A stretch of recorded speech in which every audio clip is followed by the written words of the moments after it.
With Suchin gone, she immediately takes charge of the situation and steps up to lead the group.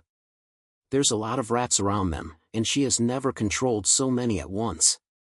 But in this situation, she has no choice but to do it. With her mind controlling a large number of rats and stopping them, the rest of the group focuses on killing as many of them as possible. Meanwhile, Lee Hae-un continues to watch the carnage from the top floor of his tower. He considers the people fighting with Dana to be traitors, but it doesn't matter to him, since they will become food for the rat men soon enough. Suddenly, his assistants report that Suchin has taken down the security personnel in the building, and he has broken into the room of someone named Miss Yoon. That catches Lee Hyun's attention immediately, and it looks like that room is very important to him. He takes off his lab coat and orders his assistants to inject the Doomsday Gene into him. They warn him that the gene is still unstable and it's way too risky to take it.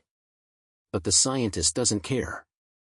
Right now, he needs to personally deal with Suchin and make him pay for everything he has dared to do today. Our protagonist walks through Miss Yun's room and looks into several tanks filled with what look like failed or still developing experiments. All of them have ghoulish, dark skin and they look completely disfigured. But one of the cases catches his eye. Inside it, there's a woman covered in nothing but bandages, floating in the green liquid of the tank. Unlike the other experiments, it looks like she has not been mutated or tampered with at all. The woman is Yun, the woman from the bar that Suchin went to before the apocalypse started. It seems like somehow, she managed to survive for this long, probably thanks to his advice. But he never expected to meet her again in a place like this.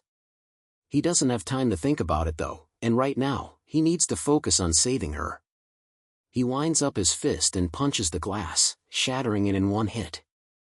Then he pulls Yun out and carries her against his chest. She starts to wake up and immediately recognizes him. He tells her not to worry and promises to get her out of there. But she's more concerned about the fact that she's hungry.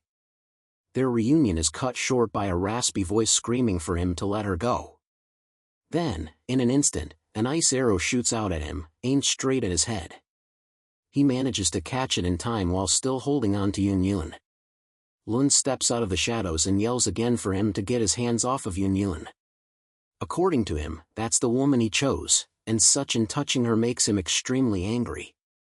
It looks like he somehow gained ice abilities, but they're no match for our protagonist. He snaps the cheap arrow in his hands, causing it to fall apart.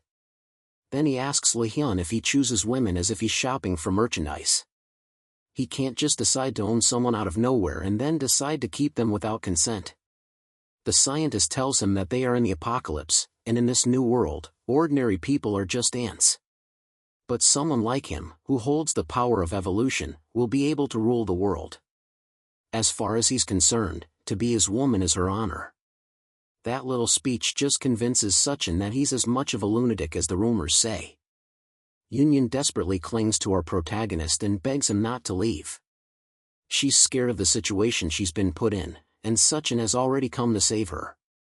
That makes Lu Hun even angrier, and he grits his teeth while asking Suchin one more time to let go of her. Then he rushes at them, screaming that Yun is his woman and she belongs to him. Suchin reacts quickly and kicks a shelf at the scientist to slow him down, but the man swats it away like it's cardboard.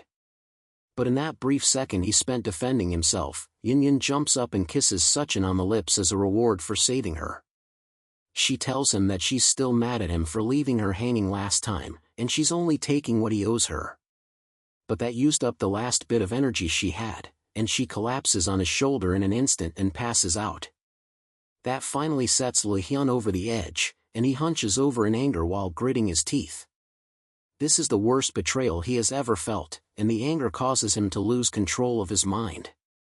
He decides at that moment that if she doesn't want to be with him, then she can just go to hell together with Suchin. Then he starts his evolution process, causing his clothes to shred into pieces as his eyes glow white and veins pulse all throughout his body.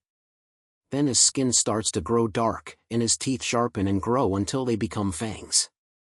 Then his body starts to grow while his skin shrinks around him, and his nails turn to sharp claws.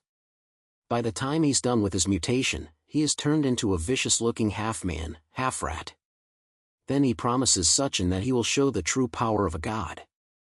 But Suchin is not intimidated at all and calmly holds on to Yun Yun while inviting the scientist to come and attack him. He helps Yun Yun lay on the ground and tells her to rest against the wall. She once again complains that she's hungry, so he gives her some of his chocolate to eat. Yun Yun looks very weak and frail because she has been trapped inside the lab for some time, and soon seems very worried about her. As the two of them share that private moment, his eyes light up as he suddenly notices a hostile presence. An ugly-looking monster appears by his side, angry that the two of them are ignoring it. The monster looks very menacing with its sharp teeth and long claws as it gets ready to rip them to shreds. It tells them that they will be meeting their maker since they are so bold to be distracted. But Suchin maintains a cool composure and isn't fazed by the filthy monster's threats. The monster almost looks gravely ill, and its body looks skinny and disgusting. In an instant, he leaves his hand and destroys the monster's upper body. The mutated rat's parts fly across the room with its blood and guts spilling everywhere. It is a befitting end for such a repulsive creature.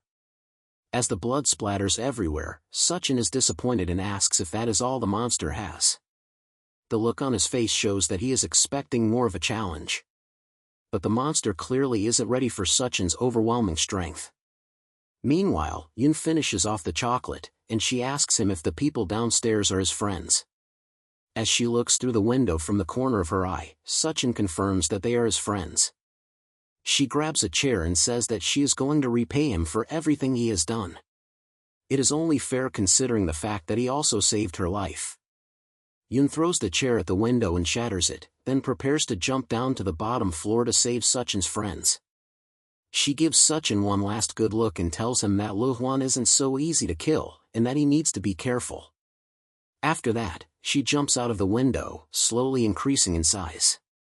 By the time she lands on the ground below, she is tall enough to tower over everyone around her. The crash scares Suchin's friends, and it takes a moment for them to figure out what just happened.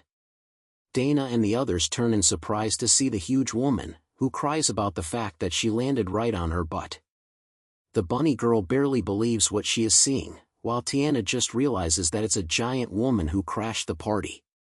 Somehow, despite her increase in size, she doesn't lose any of the bandages on her body.